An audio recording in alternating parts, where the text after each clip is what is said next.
Imaginez un peu la scène. Un chef de guerre viking qui négocie directement avec un évêque. Pas avec un roi, pas avec un général, mais avec un homme d'église. On est en 888 et cette simple phrase nous plonge au cœur d'une époque où tout l'ordre ancien s'est effondré, où le pouvoir central est aux abonnés absents et où il faut survivre comme on peut face aux menaces. Bienvenue dans notre analyse de cette période fascinante. C'est vrai, elle peut paraître complètement chaotique, mais c'est justement dans ce désordre qu'une nouvelle Europe va naître, qu'elle va se forger. Entre la chute d'un empire et le début des croisades, on va voir s'affronter deux grandes visions du pouvoir, celle de la couronne, le pouvoir des rois et des empereurs, et celle de la croix, l'autorité grandissante de l'Église. Pour comprendre comment on en est arrivé là, voilà le parcours que l'on va suivre. On partira d'un empire en ruine pour arriver à une Europe qui projette sa puissance militaire bien au-delà de ses frontières. Allez, on commence par le début.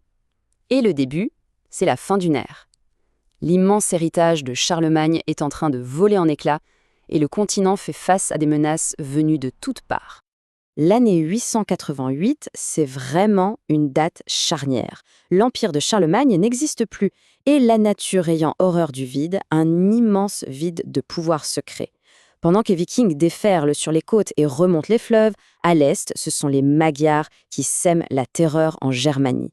Face à tout ça, l'autorité centrale, quand elle existe encore, est bien souvent totalement dépassée. Du coup, la question qui se pose, elle est simple, mais elle est fondamentale. Si le pouvoir central n'est plus capable d'assurer la sécurité, vers qui est-ce qu'on peut se tourner? La réponse, elle ne va pas venir d'un grand plan théorique, mais directement du terrain, par nécessité.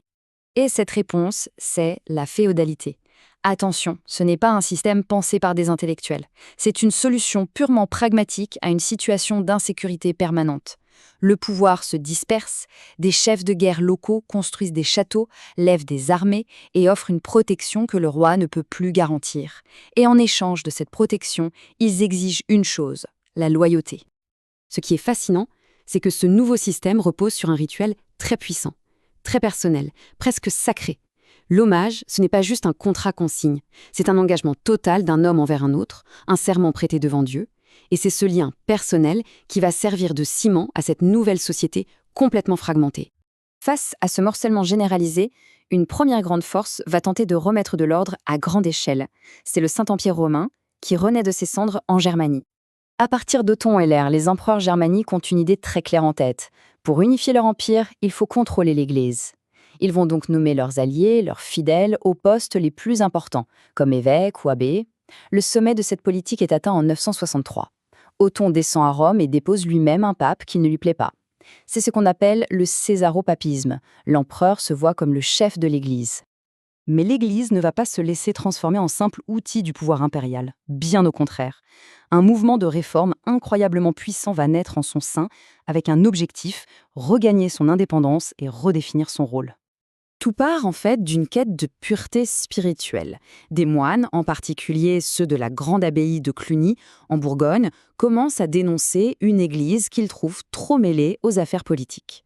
Pour eux, c'est simple, pour bien accomplir sa mission spirituelle, l'église doit être libre.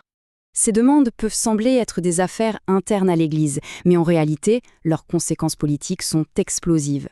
Mettre fin à l'investiture laïque, par exemple, ça veut dire retirer au roi et à l'empereur leur principal moyen de contrôler les immenses richesses et les terres de l'Église. C'est une véritable déclaration d'indépendance qui affirme la supériorité du pouvoir spirituel du pape. On a donc deux visions du monde totalement opposées, celle de l'empereur et celle du pape.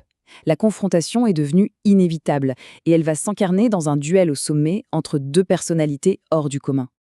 D'un côté, on a le pape Grégoire VII, un réformateur acharné, convaincu que le pouvoir spirituel est supérieur à tous les pouvoirs terrestres. De l'autre, l'empereur Henri IV, qui se voit comme le protecteur de l'Église choisi par Dieu et qui n'a aucune intention de se faire dicter sa conduite.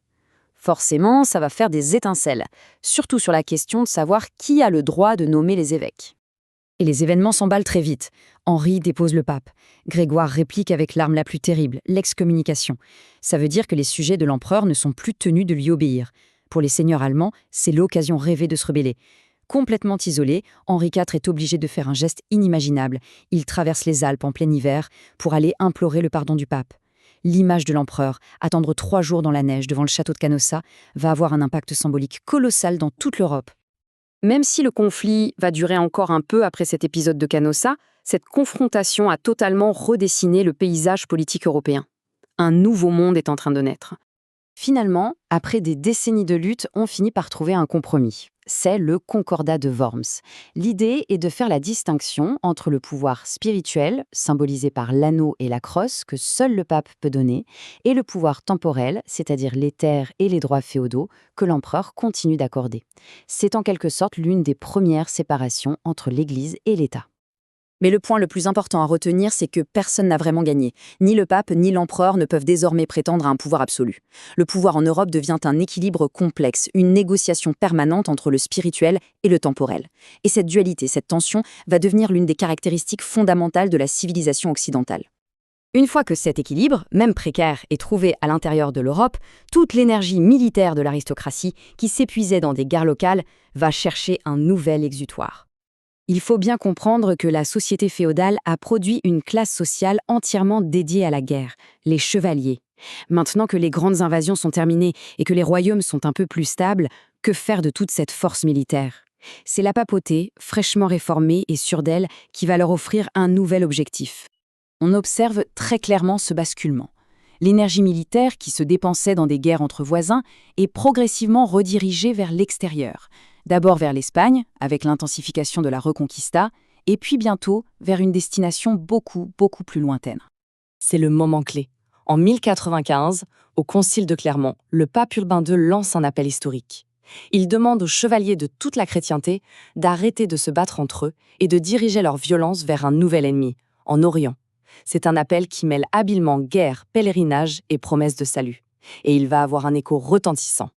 Le résultat de cette première expédition est un succès militaire totalement inattendu. La prise de Jérusalem en 1099 est un choc. Elle mène à la création de royaumes chrétiens au Proche-Orient qui vont marquer la présence européenne dans la région pendant près de 2 siècles. Ça montre bien de quoi cette nouvelle Europe féodale est désormais capable. Au final, cette longue période de chaos et de lutte a bien donné naissance à une nouvelle Europe, structurée par la féodalité et par cette tension unique entre le pouvoir spirituel et temporel. Mais la question qui reste posée est immense.